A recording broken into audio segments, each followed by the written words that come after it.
chacun puisse recevoir ce que Dieu a préparé. Amen. Dieu, Jésus te dira qu'il te soit fait selon ta foi. Amen. Gloire à Dieu. Le titre de ce matin, j'ai intitulé dans notre thème de quel est ton témoignage, de mettre le titre un nouveau témoignage.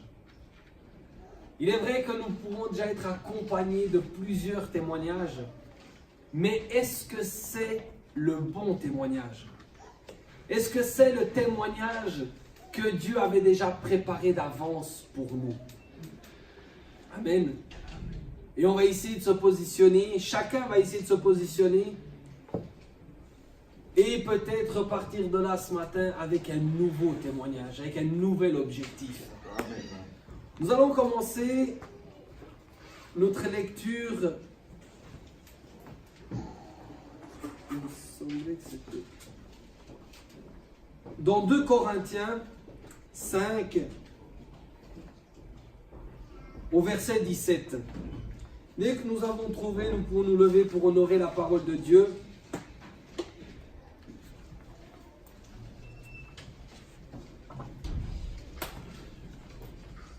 « 2 Corinthiens 5 au verset 17.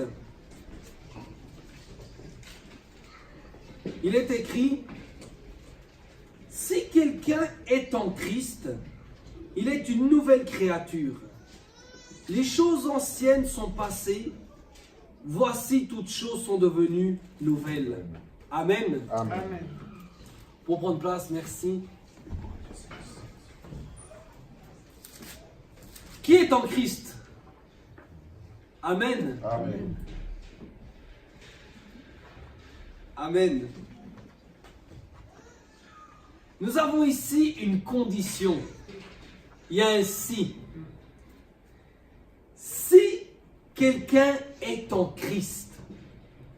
Donc la première question qu'on peut se poser, c'est qui est réellement en Christ?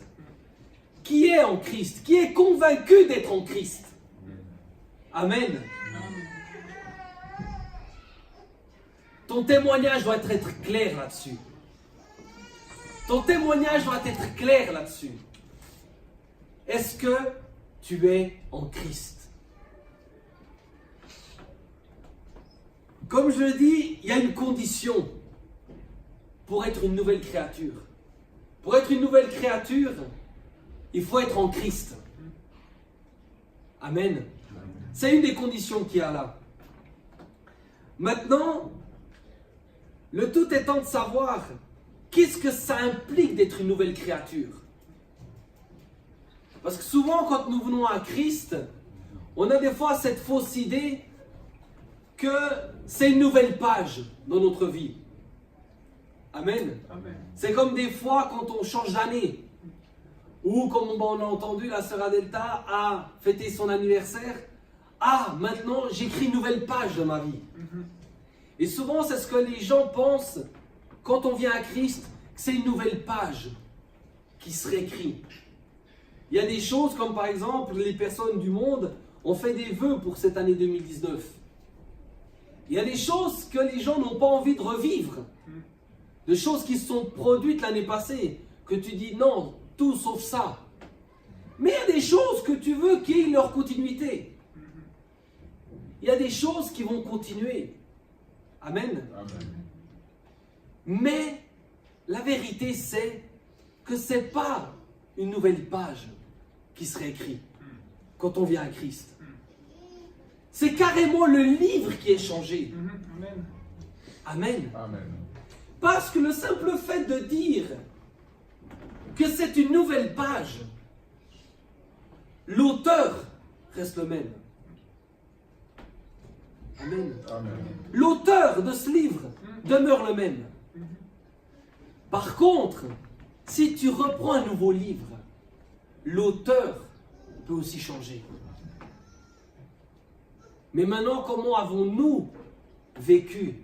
Comment recevons-nous cette façon de venir à Christ? Là, l'apôtre Paul nous révèle que si nous venons à Christ, nous sommes une nouvelle créature. Nous ne sommes pas une créature améliorée. Nous ne sommes pas une créature avec une autre façon de penser. Nous ne sommes pas une créature avec de nouveaux codes, de nouvelles coutumes. Amen. Amen. Parce que ça ne va pas changer beaucoup.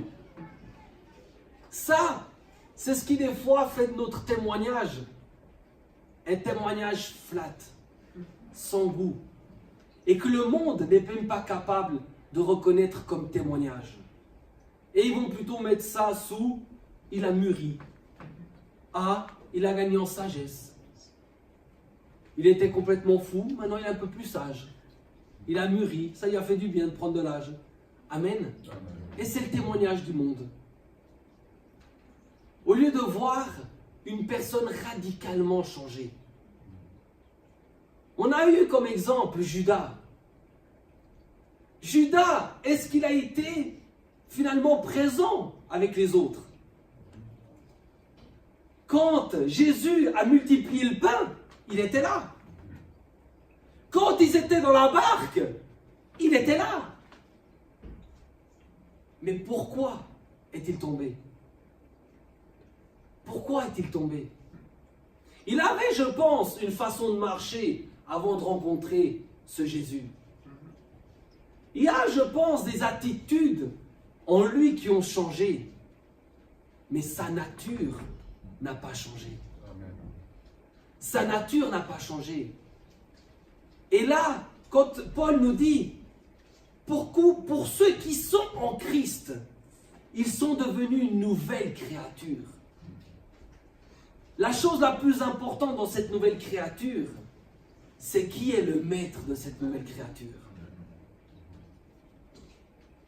Parce que, comme je le dis, si maintenant, c'est juste une page dans ce même livre qui se tourne, celui qui continue à écrire est le même.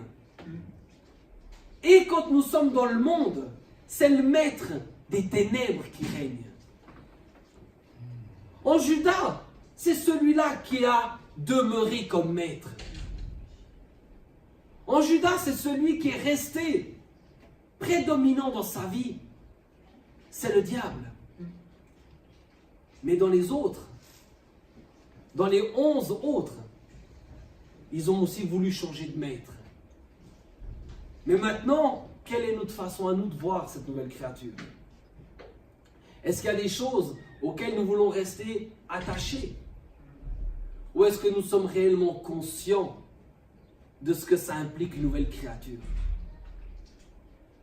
Une nouvelle créature est l'abandon total de ce qui nous était commun. Alors est-ce qu'aujourd'hui, la question que je peux nous poser aujourd'hui, c'est est-ce qu'il y a encore des choses que tu arrives à visualiser aujourd'hui que tu visualisais déjà dans ta vie passée? Parce que si c'est le cas, fin de cette matinée, tu auras un autre témoignage. À la fin de cette matinée, tu dois avoir un autre témoignage. La Bible est claire. Les choses anciennes sont passées. Voici toutes choses sont devenues nouvelles. Qu'est-ce que tu as encore ramené de l'ancienne créature? Qu'est-ce qui accompagne encore cette nouvelle créature? Et c'est là de voir maintenant le témoignage qu'on va porter. C'est là que le témoignage doit être flagrant. Noir ou blanc. Chaud ou froid. L'entre-dieu, le gris, le tiède, Dieu le vomira. Amen. Amen. Mais maintenant, cette nouvelle créature, qu'est-ce que ça implique? Ça implique, ah oui, abandonner ce qu'on n'aimait pas. Celui-là, c'est pas bien compliqué de le laisser. Mais c'est aussi d'abandonner ce que notre chair aimait. C'est d'abandonner ce qui nous faisait plaisir. C'est d'abandonner ce qu'on appelle le péché mignon. Tu sais dans ta conscience que c'est mal. Mais est-ce que tu es vraiment prêt à l'abandonner? Est-ce que tu es vraiment prêt à laisser cette créature naître d'elle-même? Mais pour cela, il faut encore déjà respecter la condition. Si quelqu'un est en Christ. Et c'est là que des fois on voit comment les personnes viennent, prennent des engagements et comment ils agissent. Comment ils agissent. C'est même pas en disant « Ah, c'est des attitudes de bébé, c'est des habitudes de caprice. » Non, c'est des attitudes d'anciens adultes, mais de l'adulte qui n'a encore pas été transformé. On a comme exemple les apôtres, du nombre de petites chutes qu'ils ont fait dans la foi, dans tout. Mais ce qu'on peut constater, c'est que certains avaient changé de maître et d'autres pas. Donc, ayons maintenant cette assurance. Si oui, est-ce que nous sommes en Christ ou est-ce que non, nous ne sommes pas encore en Christ? Tu as meilleur temps de te poser cette question aujourd'hui que devant Dieu. Devant Dieu, c'est chaud. Aujourd'hui, Dieu nous donne encore cette grâce de nous dire, Seigneur, quel est mon témoignage jusqu'à aujourd'hui? Mais quel est le témoignage que tu attends de moi? Parce que pour ceux qui sont en Christ, ils ne doivent rien faire d'eux-mêmes. Ils ne doivent pas penser à leur projet.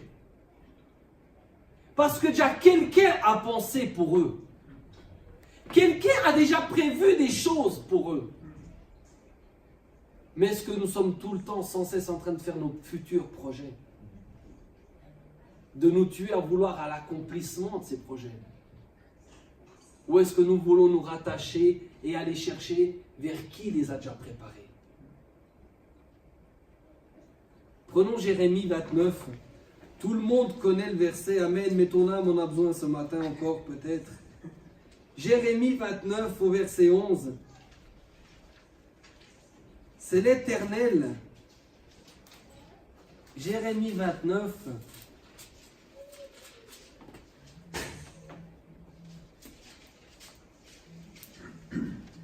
Au verset 11, donc. En effet, moi je connais les projets que j'ai formés pour vous, déclare l'Éternel. Projets de paix et non de malheur, afin de vous donner un avenir et de l'espérance. Amen. Amen. Dieu connaît. Mais est-ce que toi tu connais? Dieu connaît les projets qu'il a formés. Et quand tu vois le nombre, la population qu'il y a sur cette terre, et que Dieu connaît le projet pour chacun d'entre eux. Mais maintenant, combien veulent savoir et connaître ce projet? Parce que la vérité, c'est que des fois, nous préférons accomplir les projets que les parents ont prévus pour nous. Ah non, mon fils, je suis médecin, il faudrait que tu reprennes le cabinet. Ah non, et on a commencé une affaire familiale, c'est la 4e génération. Elle est pour toi maintenant, l'entreprise. Dès qu'ils se plaisent à prendre ce projet, mais est-ce que tu es réellement dans le projet que Dieu a prévu? Est-ce que tu es réellement dans le projet que Dieu a préparé dans sa sagesse? Est-ce que tu te tues tous les jours au travail pour accomplir ses projets ou tes projets? Mes projets, non Manu, tu dois arriver à telle promotion, tu dois arriver à tel objectif. Oui, mais est-ce que Dieu veut ça aussi? Est-ce que tu as l'approbation de Dieu?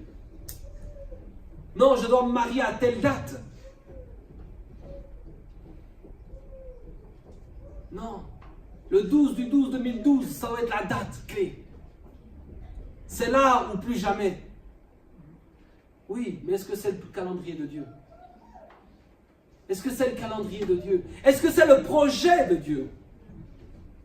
Amen. Mais Seigneur, pourquoi m'as-tu abandonné dans ce projet? Mais je ne l'ai jamais commencé, mon frère, mon fils. Je ne l'ai jamais commencé. Je ne le voulais même pas à la base. Amen. Posons-nous cette question.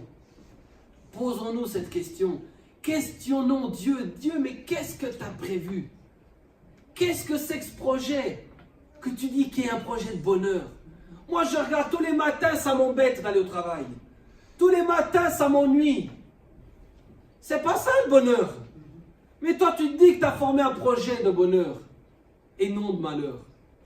Pourquoi je vis le malheur? Pourquoi? Questionne. Questionne. Et c'est là où on va pouvoir avoir les réponses. Souvent, nous nous bornons avec un projet propre, avec une ambition propre. Et c'est après, quand nous arrivons à la fin, qu'on aime dire que Dieu est la continuité, est la prolongation. Mais pour que ce soit le cas, il faut que Dieu ait déjà commencé autant qu'Alpha. Et pas qu'il vienne autant qu'Emmanuel pour essayer de finir avec Oméga. Non, si on veut qu'il rende parfait, la Bible nous dit qu'il rendra parfait tout ce qu'il a commencé. Il ne rendra pas parfait tout ce que tu as commencé. Amen. Amen. Notre témoignage doit montrer qui nous voulons refléter. Est-ce que tu as été appelé à témoigner de toi-même? Ou est-ce que tu as été appelé de témoigner pour quelqu'un d'autre? Pour quelqu'un d'autre. Parce que souvent, c'est ce que la chair va vouloir. Les honneurs. La Bible nous enseigne sur cet homme qui allait prendre les places d'honneur au devant. Qu'est-ce que Jésus lui a conseillé? Qu'est-ce que Jésus nous conseille? De venir directement de soi-même prendre les places d'honneur? Ou de plutôt de rester derrière afin d'être monté dans les honneurs? Et c'est là la fatalité de toute chose. C'est que tout homme qui va vouloir s'élever, Dieu l'abaissera. Mais tout homme qui sera élevé par Dieu, personne ne pourra l'abaisser. Personne. Rien ni personne. Mais comment voulons-nous construire notre témoignage? Par quelle force? Par quelle motivation? Qu'est-ce qui nous intrigue dans notre vie de tous les jours? Souvent, on avait partagé mercredi avec cet homme qui a marché sur les eaux. Amen. Et de voir comment Paul l'a repris. En le traitant d'hypocrite. En le traitant d'hypocrite parce qu'en non-présence de ses amis juifs, il se comportait d'une manière avec les non-juifs. Mais en présence d'autres personnes, son attitude changeait. Paul le reprit tout de suite en lui disant: mais que fais-tu là? Pourquoi veux-tu maintenant, toi qui vis comme un non-juif, leur dire de vivre comme des juifs? Hypocrite. Et nous, des fois, c'est la même chose. On a une vie à l'église. On a une personnalité à l'église. Mais après, quand on sort, quand on arrive à la maison, même pas au travail, déjà à la maison, quel est le témoignage? Quel est le témoignage? Tu sors de l'église, tu n'as même pas besoin d'arriver encore vers le monde, mais toi-même, ton attitude a déjà changé peut-être. Lui qui est un Dieu d'amour, lent à la colère, riche en bonté. Toi, tu arrives à la maison, tu es déjà à l'inverse. Tu es rapide à la colère et lent en bonté. Mais là, comment voulons-nous agir? Si Pierre, qui a marché sur les eaux, a été susceptible d'être traité comme ça, nous, dans la vie de tous les jours. Entraînés par le monde. De plus en plus compliqué d'être dans ce monde. Il nous dit qu'à la fin des temps, ça sera plus compliqué. On est quand même quelques temps après eux. Mais maintenant, comment agissons-nous? Est-ce que maintenant notre témoignage est le même? Est-ce que notre témoignage est le même, qu'on le voie à l'église, qu'on le voie en dehors, qu'on le voie sur un terrain de foot, qu'on le voie sur un terrain de basket? Est-ce que c'est le même témoignage? Ou de se dire, ah non, c'est une autre facette là quand même. C'est un autre Manu là qu'on connaît. Ou celui-là, il ne faut pas le chauffer. Amen. Quel est le témoignage qu'on apporte? C'est important qu'on se questionne, c'est important qu'on se remette en question, c'est important qu'on sache se repositionner au bon moment. Amen. Amen. La grande différence pour ceux qui sont en Christ, comme je disais, c'est non seulement qu'ils ont changé de maître, qu'ils sont passés de ce maître des ténèbres à ce maître de lumière. Et finalement, contrairement à ceux qui ne font pas réellement le pas, ceux qui ne se mettent réellement pas en Christ, le problème qu'ils rencontrent, c'est quoi? C'est qu'ils sont seuls. C'est qu'ils sont seuls. Abandonnés. Et les seuls qui peuvent le comprendre vont être le monde. Et du coup, c'est vers eux qu'on va aller se plaindre. Non mais tu vois, ça ne sert à rien finalement ce que tu fais. Tu pries, tu jeûnes, mais regarde, lui il ne fait pas ça et il a la même chose. Et encore même plus que toi peut-être. Amen. Mais celui qui est réellement en Christ a aussi une promesse. Il a aussi une promesse de ne plus être seul. Non seulement il a cette promesse, mais en plus il aura la capacité de le faire par une nouvelle puissance. La Bible nous dit dans Acte 1, au verset 8, « Mais vous recevrez une puissance lorsque le Saint-Esprit viendra sur vous. » Amen. Amen. Qui peut témoigner de cette puissance? C'est ce témoignage que nous devons porter. C'est ce témoignage de cette puissance venue dans la personne du Saint-Esprit. Maintenant, le Saint-Esprit, il vient avec quelques atouts, vient avec quelques plus-values que nous n'avions pas auparavant. En recevant le Saint-Esprit, nous allons recevoir du courage. Nous allons recevoir de l'audace. Nous allons recevoir une confiance en nous. Parce que même si tu n'avais pas confiance en toi, aujourd'hui tu peux avoir confiance dans le Saint-Esprit. Amen. Si toi tu étais imparfait, celui maintenant qui habite en toi est parfait. Donc ton courage, ton audace ne peut pas être la même. J'étais timide, je ne pouvais pas parler. Oui, puis maintenant, tu es timide de quoi? Tu es timide pourquoi? Si tu ne connais pas celui qui habite en toi, et avec quoi il est venu en toi. Si tu es dans cette ignorance, tu peux l'être. Mais avec la réception, avec l'accueil que nous faisons Saint-Esprit, il vient avec ça, avec l'audace, avec le courage, la confiance, la clairvoyance.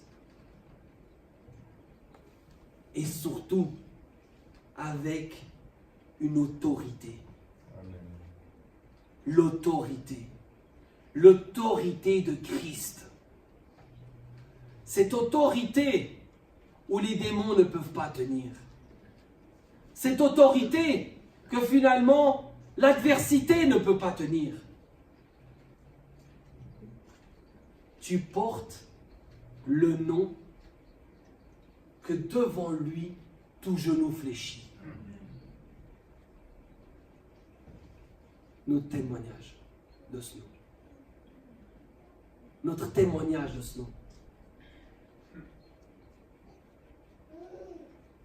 Quel est le témoignage que nous avons? Et nous le voyons chaque semaine. Appel à témoignage, appel à témoin. Appel à témoin qui nous dit Dieu. Est-ce qu'il y a un témoin de ce que j'ai fait? Est-ce qu'il y a un témoin? Amen. Amen. Est-ce que tu peux être le témoin de la semaine prochaine? Que Dieu est vivant, que Dieu agit. Maintenant, semaine prochaine, la chaise qui est à côté de toi est avec quelqu'un. Quelqu'un du monde qui vient à Dieu pour la première fois. Et maintenant, Dieu appelle un témoin. Et le témoin ne se manifeste pas. Que va penser le chrétien, le païen, pardon? Ah, c'est ce Dieu que je viens servir. Ce Dieu qui ne s'est même pas manifesté une seule fois en une semaine à une personne. Ou est-ce que ça va pouvoir témoigner et édifier quelqu'un? Ah non, ce qu'il a vécu, mais je l'ai vécu. Ah oui, c'est ça un témoignage. Ah d'accord. Mais Dieu appelle. Où sont les témoins? Où sont les témoins de ma présence sur terre? Est-ce que nous arrivons à voir les œuvres de Dieu sur terre? Est-ce que nous arrivons à voir les œuvres de Dieu dans nos vies? Et c'est là où on doit être animé par cet esprit de courage, par cet esprit d'audace, par cet esprit de clairvoyance qui nous permettra de voir réellement les bienfaits de Dieu dans notre vie. Le peuple d'Israël dans le désert ne se rendait pas compte des bienfaits de Dieu dans le désert. Mais le jour où il a ôté sa main, que finalement les scorpions qui étaient déjà du désert commencent à se révéler, que les serpents qui étaient déjà dans le désert commencent à faire quelques piqûres. C'est là où ils ont dit, ah non, Dieu quand même était quand même pas mal là. Amen. Amen. Et souvent, c'est où nous on est dans cette même attitude. Nous devons passer dans l'épreuve, nous devons nous éloigner pour dire, ah non, il était quand même pas mal. Amen. Amen. Mais, est-ce qu'on aura l'opportunité de revenir? Est-ce que Dieu nous donnera encore cette grâce? Sauf si tu connais le jour et l'heure. Amen. Gloire à Dieu. Mais, moi je ne la connais pas. Jésus ne la connaît pas non plus. Dieu seul la connaît. Veillons à ce témoignage. Plus loin, il nous est dit, et vous serez mes témoins à Jérusalem, dans toute la Judée et dans la Samarie, jusqu'aux extrémités de la terre. Nous devons être les témoins de qui? Est-ce que moi-même, maintenant, je dois être mon propre témoin? Regarde ce que j'ai accompli. Regarde. Avec mon travail, j'ai accompli ça. J'ai acheté ceci, j'ai acheté cela. J'ai investi ici, j'ai investi là-bas. Et tu témoignes de ta propre vie. Mais ici, il nous est dit, Jésus nous dit, mais vous recevrez une puissance lorsque le Saint-Esprit viendra sur vous et vous serez mes témoins. Est-ce que chaque jour que Dieu fait, nous cherchons et nous veillons à être des témoins pour Jésus? C'est là ton année 2019. Tu cherchais un thème, tu cherchais une direction, tu cherchais une réponse. Voilà ce que Dieu te demande, d'être témoin de son Fils, d'être témoin de Jésus. Et là maintenant il nous donne, maintenant, dans quels horizons nous devons être, de notre Jérusalem. près de chez toi, dans ta famille, est-ce que tu es déjà ce témoin de Jésus? Ou est-ce que toi, la famille te connaît? Oh! Oh là là, laisse-la. Laisse-le lui. Oh, il est gentil, mais laisse-le avec son Dieu. Hein? On va pas trop le chercher. Amen. Ah, mais j'aurais besoin de ci. Oh oui, mais alors pas avec lui. Hein? Amen. Pas avec lui. Quel est le témoignage de notre Jérusalem à nous? Quel est le témoignage que notre Jérusalem a pas de toi, mais a de Jésus en toi? Qu'est-ce que tu as déjà pu montrer à ta Jérusalem de Jésus? Et si aujourd'hui ta Jérusalem a déjà un témoignage de Jésus, connaît-il de la Judée?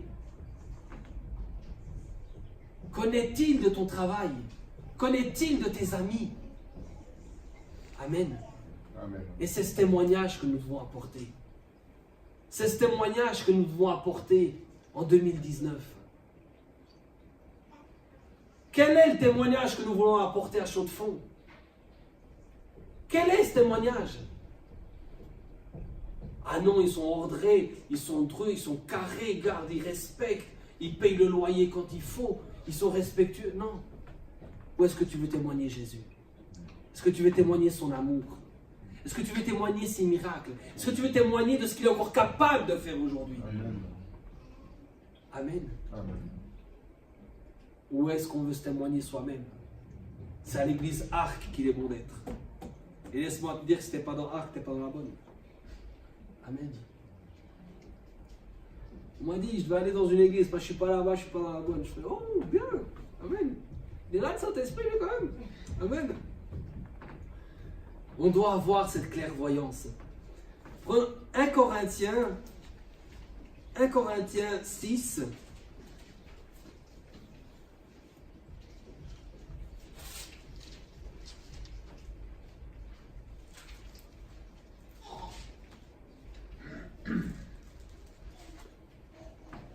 Corinthiens 6 au verset 19, il est écrit: ne le savez-vous pas? Votre corps est le temple du Saint-Esprit qui est en vous et que vous avez reçu de Dieu. Vous ne vous appartenez pas à vous-même, car vous avez été rachetés à un grand prix. Rendez donc gloire à Dieu dans votre corps et dans votre esprit qui appartiennent à Dieu. Est-ce que nous sommes conscients que notre vie ne nous appartient plus?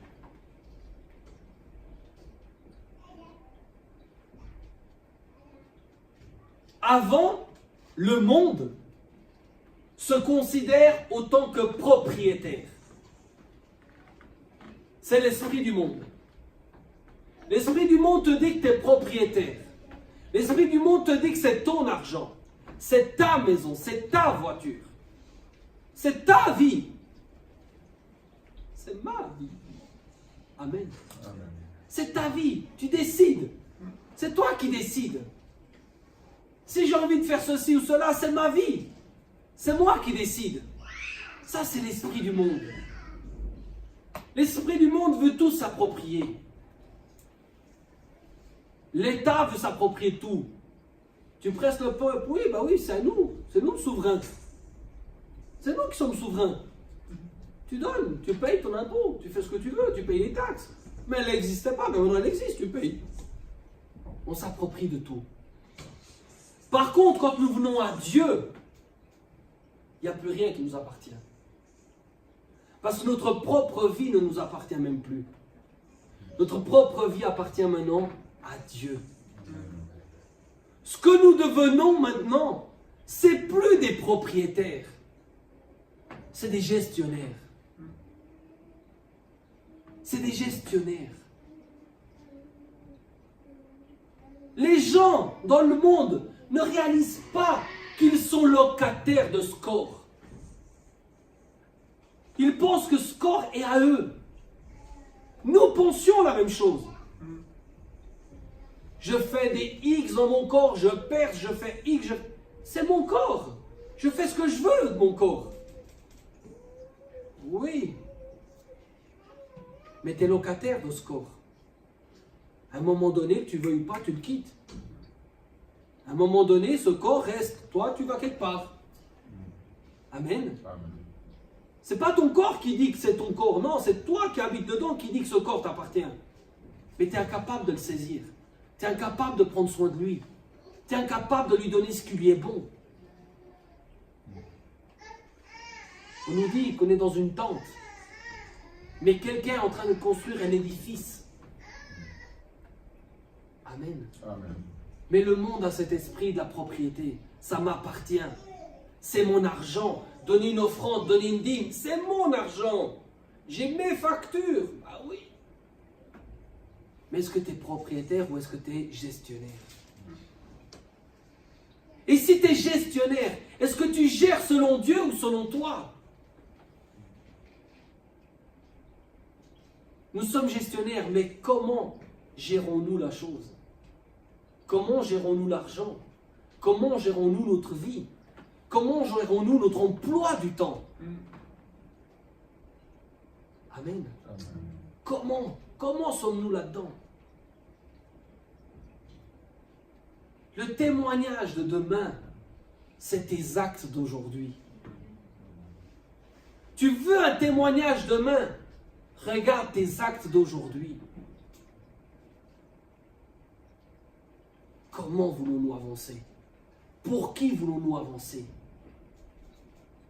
Est-ce que nous avançons comme les personnes qui n'ont encore pas Dieu dans leur cœur? La Bible est claire. Vous ne vous appartenez pas à vous-même. Mais pour quelle raison? Parce qu'il y a quelqu'un qui a payé un prix. Il y a quelqu'un qui a payé un prix. Imagine-toi, tu achètes quelque chose en boutique et la boutique vient te rechercher ce que tu as acheté. Quelle va être ton attitude? Doux en colère et riche en bonté. Amen. Parce que la réalité, c'est ça qu'on doit être. À l'image de Jésus. Il nous a rachetés. Mais combien veulent aller retourner? Combien veulent retourner dans où ils étaient? Mais il est bon. Il revient avec son amour.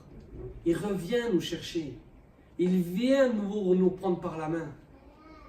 Mais est-ce que nous avons cette conscience que nous ne nous appartenons pas à nous-mêmes?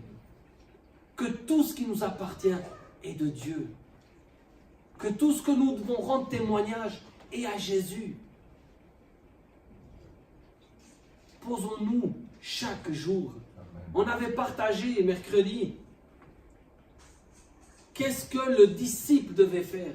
Il devait porter chaque jour sa croix. Mais chaque jour sa croix, ça veut dire quoi? C'est de renoncer à soi-même. On avait partagé que finalement notre objectif était de parvenir, d'arriver jusqu'à la stature parfaite de Christ. C'est pas quelque chose que tu as direct, boum, tu l'as. Non! Tu as le Saint-Esprit en toi pour t'aider à y atteindre. Mais pour ça, c'est chaque jour de renoncer un petit peu à la personne que tu es. Pour que chaque jour, un petit peu plus, Christ se révèle en toi. Et là, tu pourras être le témoin de Jésus-Christ. Tu pourras être le témoin de Dieu aujourd'hui. Amen. Amen. C'est là où nous devons œuvrer. C'est là où nous devons veiller à se dire, est-ce que ce que je vais entreprendre aujourd'hui, est-ce que ce que je vais faire aujourd'hui, de la manière que je vais le faire, est selon la volonté de Dieu? Est-ce que toi, tu as la sagesse d'arriver au travail et de te préoccuper de savoir comment ton patron veut que tu fasses le travail? Je pense que oui. Sinon, tu n'es pas en poste. Amen. Ou plus pour très longtemps. C'est une prophétie sûre. Amen. Non, tu te préoccupes de savoir comment ton patron veut que tu fasses ton travail. À combien plus forte raison Dieu? À combien plus forte raison nous pouvons nous préoccuper de comment Dieu voudrait ou veut que nous agissions? Très, très, très important. Jean 5, 30, il nous est montré Dans Jean 5,30, on nous dit,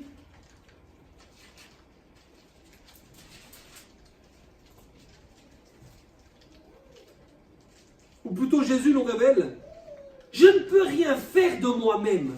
Jésus dit de lui-même qu'il ne peut rien faire de lui-même. Mais nous, on voulons faire quoi? Combien de fois t'entends pas les gens dire je vais faire, je vais X? Tu vas faire quoi? Tu sais même pas si demain tu pourras dire demain. Jésus lui-même dit qu'il ne faisait rien de lui-même. Mais nous avons des projets plein la tête. Des ambitions, des objectifs plein le cœur. Amen. Amen.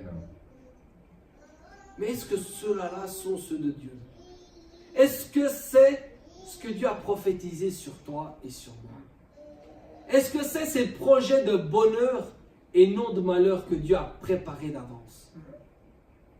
Jésus, en tout cas, pour ce qui est de sa personne, ne pouvait rien faire de lui-même. Je juge d'après ce que j'entends et mon jugement est juste parce que je ne recherche pas à faire ma volonté, mais celle du Père qui m'a envoyé. Le Père qui a envoyé Jésus, Jésus c'est lui qui vous envoie aujourd'hui. Amen. Amen. Mais comment jugeons-nous? Est-ce que c'est pour notre volonté? Parce que là, de nouveau, on t'appelle à prendre la décision au travail. Est-ce que tu prends la volonté vis-à-vis de Dieu pour Dieu, ou est-ce que tu la prends pour toi-même? Jésus ici nous révèle que son jugement est juste parce que je ne cherche pas à faire ma volonté. Ce qui veut dire que si tu cherches à faire ta volonté, ton jugement est d'office faux. Et d'office pas correct. Parce que ta nature, si tu n'es pas encore en Christ, la nature est que tu chercheras toi d'abord. Tu chercheras toi. Et ça dans tous les différents domaines de ta vie. Que ça soit pour toi propre, pour ton travail, pour ton ambition, pour tes objectifs. Ou même pour quelque chose qui pourrait paraître plus humble pour tes enfants. Amen. La mère de Jacques, de Jean, qu'est-ce qu'elle a demandé pour ses fils? Qui ne voudrait pas être à la place de cette mère? Qui souhaite du mal pour ses enfants? Non, c'est bien. Amen. Amen. C'est bien. Est-ce que c'est légitime? Est-ce que c'est légitime? Pour qui tu le fais? Pour quelle raison tu le fais? Non, nous devons nous recommander la vie de nos enfants à Dieu.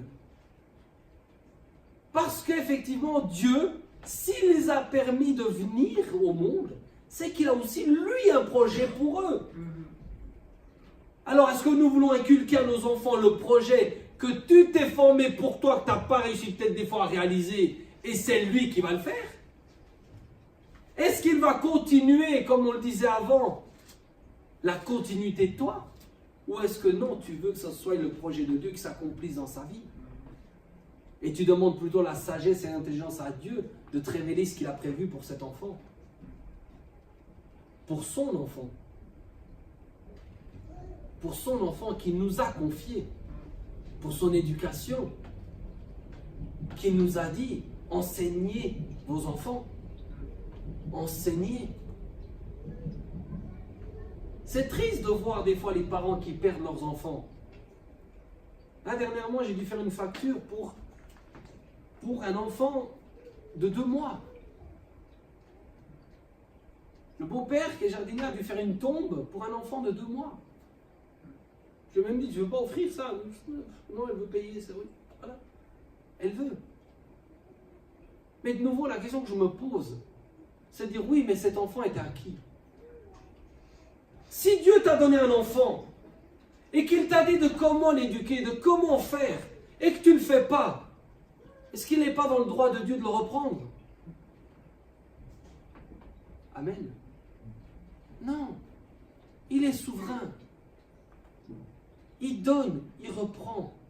Il donne et il nous dit comment faire. Amen. Amen. On a des témoignages, on entend des témoignages. Ah, il s'est converti. Ah, il est mort aussitôt. Oui, on a des témoignages. Dieu a repris sa vie. J'attendais ça. Mais si je te laisse là, tu vas encore peut-être t'égarer. Reviens à moi. Reviens à moi. Au moins, tu es sauvé. Au moins, tu es sauvé. Mais qu'est-ce que nous voulons apporter comme témoignage? Quel est le témoignage que nous voulons apporter? Est-ce que c'est notre propre témoignage, comme je disais, ou est-ce que c'est le témoignage de Jésus? De ce que Jésus a fait dans notre vie, de comment Jésus agit dans notre vie.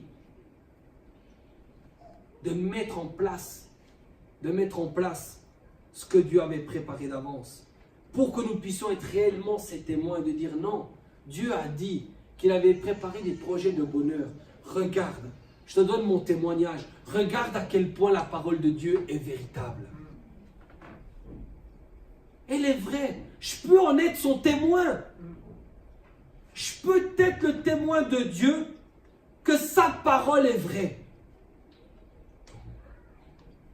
Mais maintenant, le témoignage qui ressort sont le caractère, sont les attributs du monde. Comment allons-nous toucher? Comment allons-nous aux extrémités de la terre maintenant? C'est là que c'est important. On est au tout début de 2019. Recherchons quelle est cette volonté. Recherchons quelle est la volonté de Dieu pour 2019. Si nous connaissons déjà la volonté de Dieu pour Arc, oui, regarde maintenant ta volonté dans Arc. Regarde la volonté de Dieu dans ton travail, dans ta famille, dans ta Jérusalem, dans ta Judée. Où est-ce que Dieu t'attend? Recherchons pas le témoignage du monde. Recherchons pas le témoignage des hommes. Recherchons ce témoignage de Dieu.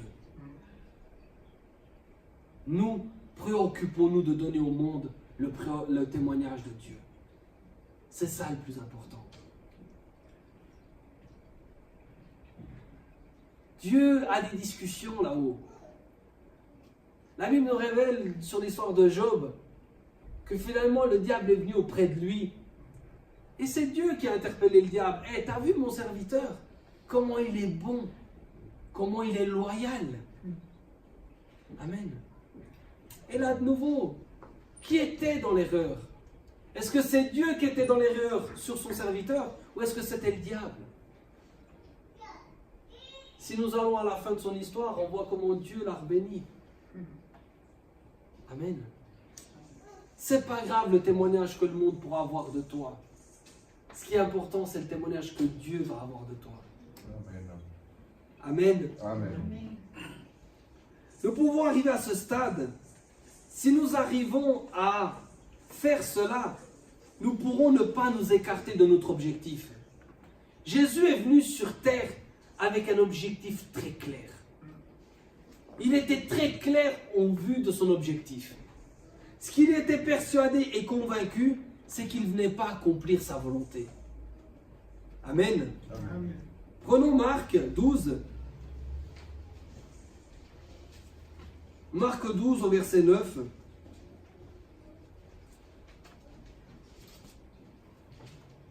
peux pas tout lire.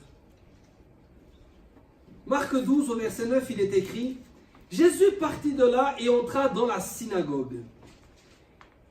Il s'y trouvait un homme qui avait la main paralysée. Ils demandèrent à Jésus: est-il permis de faire une guérison le jour du sabbat? C'était afin de pouvoir l'accuser. Amen. Matthieu. Matthieu. Excusez. J'ai dit ma marque? Non, alors Matthieu, excusez. Matthieu 12. Matthieu 12, 9. Et c'est là que finalement, si nous sommes conscients que notre vie ne nous appartient pas, si nous sommes conscients que nous devons œuvrer pour Dieu, apporter un témoignage, peu importe les adversités qui vont se dresser devant toi, ton focus va être clair. Le focus de Jésus sur terre n'était pas d'accomplir sa volonté. C'était d'annoncer le royaume, de guérir les malades. Parce que c'est ce qui accompagne quand on annonce le royaume. Amen. Ici, il se rencontre confronté à un problème. Où finalement, il sait, non, ce qu'ils veulent là, c'est juste que je tombe. C'est me donner juste une raison de me crucifier. Amen. Tu vas peut-être te rencontrer, tu vas te retrouver dans des situations où finalement tu vas être mis à porte-à-faux. Tu fais ce que te dit ta conviction, tu vas être rejeté. Tu vas être critiqué. Mais est-ce que maintenant tu vas aller au bout de ce témoignage? Est-ce que tu vas garder ta conviction dans la parole? Ou est-ce que tu vas faire ce que le monde désire? On devra tous se confronter à ça. Parce qu'à un moment donné, on devra être clair. Est-ce que tu veux ou tu ne veux pas? Amen.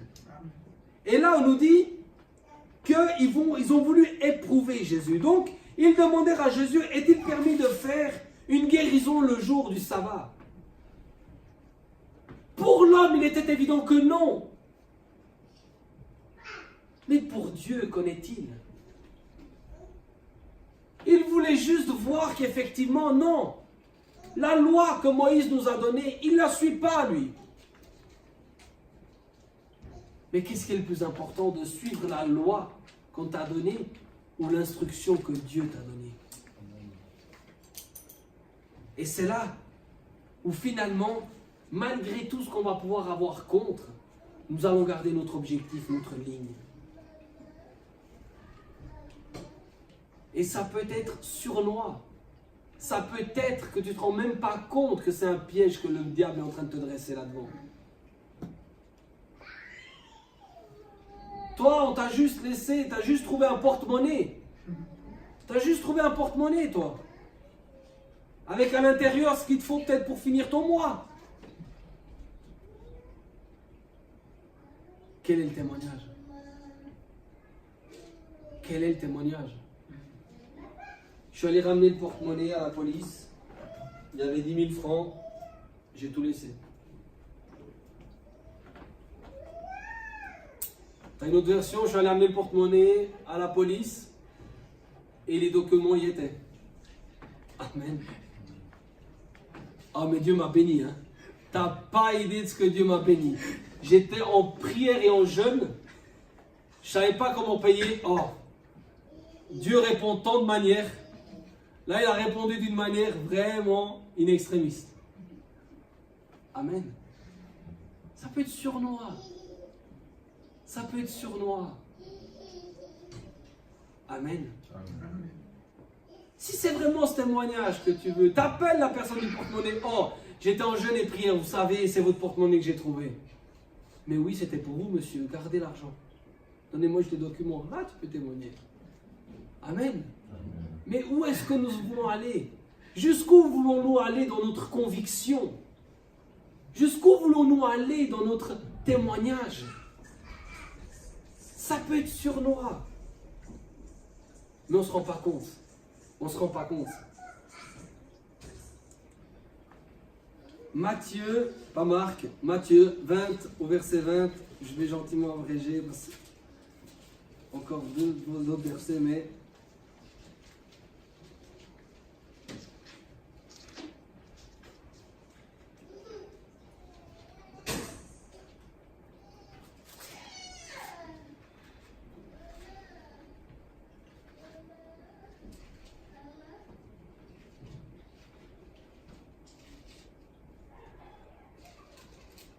Amen. On va prendre Marc, je voulais commencer au verset 20, mais le temps est bien avancé. On va aller directement au verset 28. Mais à la maison, méditez sur cette parole qui va de 20 à 28. Parce que nous avons l'attitude du monde. Amen. On a cette demande de cette mère qui vient demander à Jésus quelque chose de bon pour ses enfants. Amen. Ce qui est aussi drôle de méditer, c'est de voir l'attitude des 10 autres. Amen. Amen. De voir l'attitude des 10 autres vis-à-vis des 2 qui n'ont rien demandé. C'est leur mère qui a pris l'initiative. Mais de voir maintenant comment ils se positionnent. Et Jésus leur dit, mais non, mais vous n'avez encore pas compris. Moi-même, je ne suis pas venu ici pour être servi. Alors pourquoi toi, tu t'attends à qu'on te serve? Jésus lui-même, Jésus le Fils de Dieu, incarné, Dieu incarné, n'est pas venu ici pour être servi. Mais nous, sa créature, voulons être servis par lui. D'où Jésus.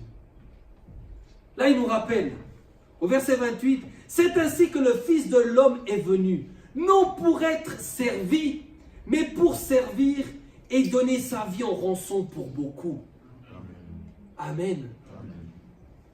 Toi, aujourd'hui, 2019, est-ce que tu veux être servi ou est-ce que tu veux servir? C'est le même verbe. C'est pas la même personne. Est-ce que tu veux être servi par Dieu ou est-ce que tu veux servir Dieu? Quel va être ton témoignage? Quel va être ton témoignage? J'ai intitulé le thème d'aujourd'hui « Un nouveau témoignage ». Un nouveau témoignage.